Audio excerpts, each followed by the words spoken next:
from Taiwan. Oh, did you say Thailand? No, I said Taiwan. You know, that small island right next to China. Oh yeah, I have heard of Taiwan. That's a part of China, yes?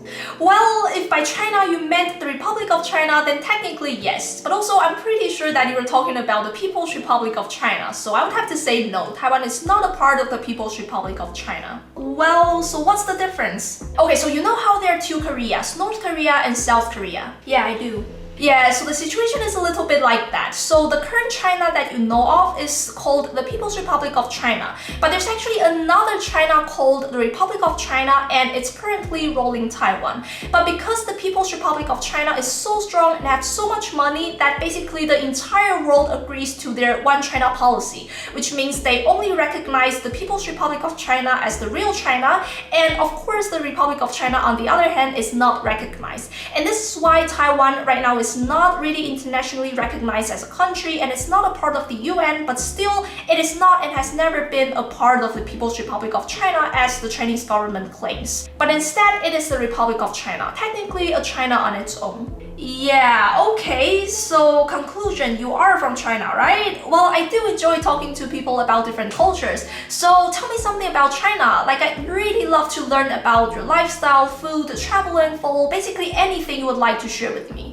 Well, I actually get this question all the time, but seriously, you guys need to understand that since the two Chinas have been separated for so long, in Taiwan we kind of have already developed our own lifestyle that is quite different from China. So even though for the most part we still follow the Chinese culture, we have also more or less developed our own native cultures. For example, the food culture, like the boba tea that is invented in Taiwan. I'm sure you have heard of it. Yeah, I love boba tea actually. It's from Taiwan? Right. So the point is, you really cannot just go to a Taiwanese person and ask them all of these questions about China, because yes, there are definitely similarities between Taiwan and China, but there are also a lot of differences that I believe for most of us Taiwanese people, if we have never been there to experience it ourselves, we really would have no idea of what is currently going on or what is happening over there. So again, with the same example of the two Koreas, you wouldn't necessarily go to a person from the South Korea to ask them about how things are in the North Korea, right? So for us, it really sounds the same when foreigners ask us things about China. So if you think Taiwan is a part of China, fair enough, I respect that, but still, if you're interested in culture and if you want to learn more about our lifestyle, food, and travel information,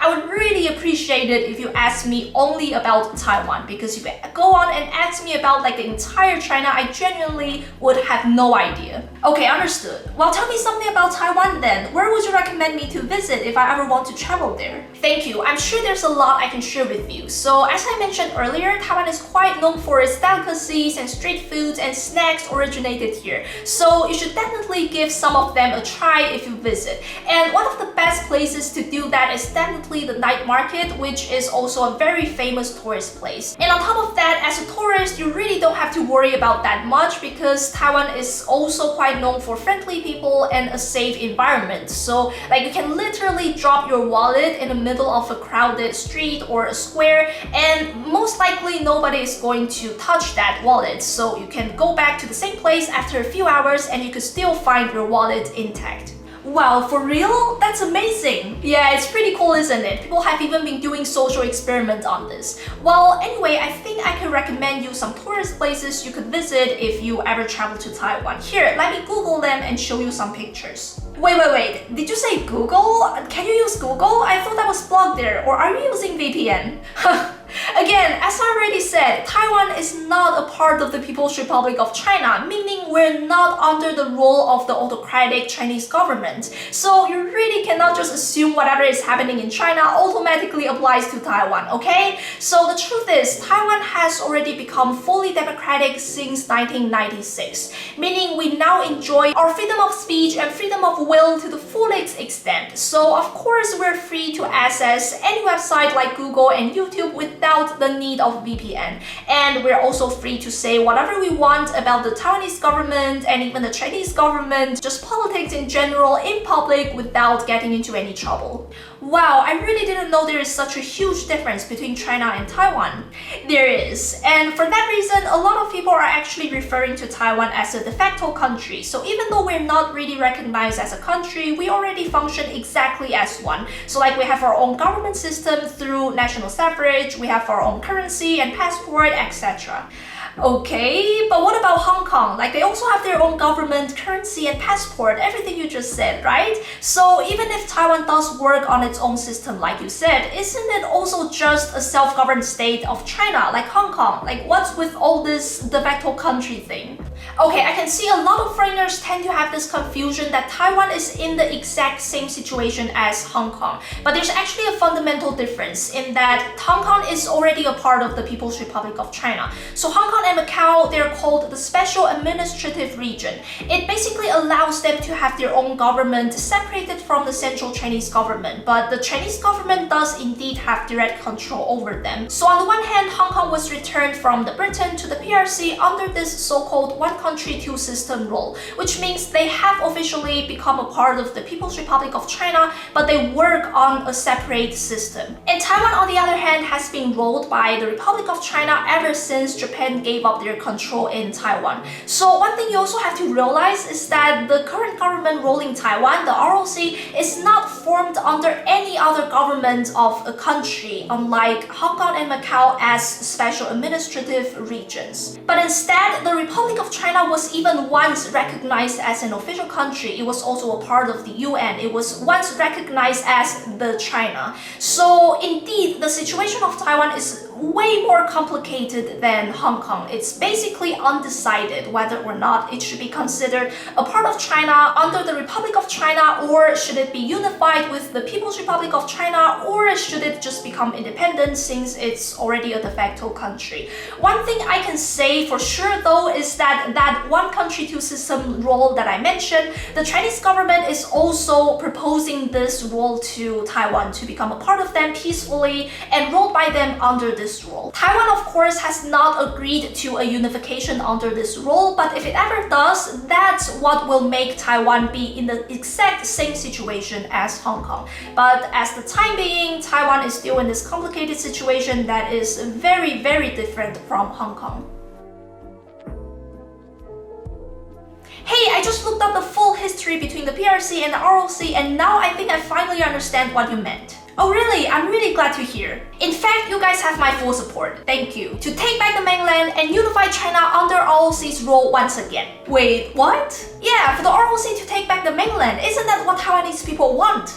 Actually, no, that's what the old ROC used to want, but a lot has changed over the past decade. So first of all, I suppose it should be very obvious that the current ROC simply does not have the capacity to fight back with the entire mainland. And secondly, to take back the mainland is just far from what Taiwanese people want. Most of us just want to continue to live our peaceful life. And as I've said previously, since we have been separated for so long, we have already developed our own native culture and even this identity of being a Taiwanese person. So nowadays, I would say more and more Taiwanese people are reluctant to unify with China actually.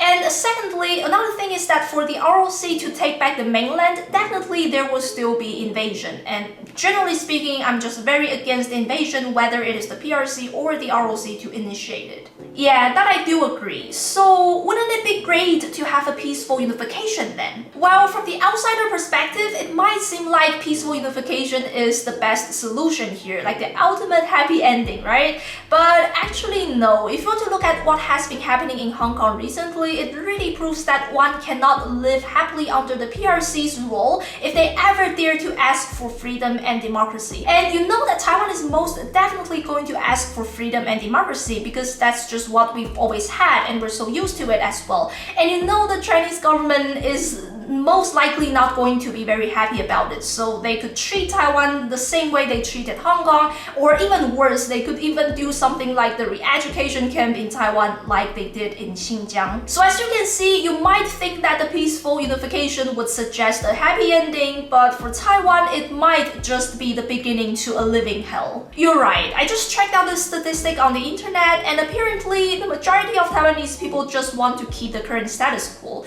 So I guess it is true that Taiwanese people don't want unification, but at the same time, it seems like you guys don't even want independence after all. That is another common misconception from the foreigners when they see this statistic, but you have to keep in mind that we're still facing this threat of a military invasion from China. So if now we just declare independence, there would definitely be an invasion because it will leave China no other choices. So a lot of people actually might have chose status quo instead of independence because they were worried about the invasion and they wanted to avoid it. But as recently, it is quite obvious that the attitude of Taiwanese people is more and more towards independence. The reality of what people genuinely want in their hearts might actually be very different from what this statistic might suggest. Huh, good point. But I guess if Taiwan really doesn't want unification, you will continue to face this threat from China. Yeah, unfortunately. I feel so sorry for you guys. Like, if war really happens, where are you guys even going to run to? I mean, if Taiwan is not recognized as a country, surely no country recognizes your passport, right? Are you even able to go to any foreign country with your passport? Well, my friend, you should be surprised to hear that not only do most countries in the world recognize Taiwanese passport, many countries even provide Taiwanese people a free visa entry. So for instance, we can stay in the Schengen area for 90 days, all without having to apply for a visa in advance. So like, I can literally just hop on the plane right now and fly to these countries and enter without the problem.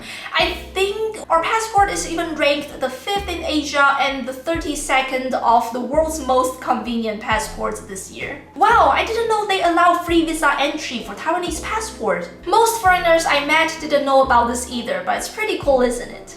Well, then I suppose you won't have as much problems fleeing to other countries as I thought you would. Still, I really hope there will not be any more war in this world. Me neither, and I'm sure it's pretty much a universal hope at this point.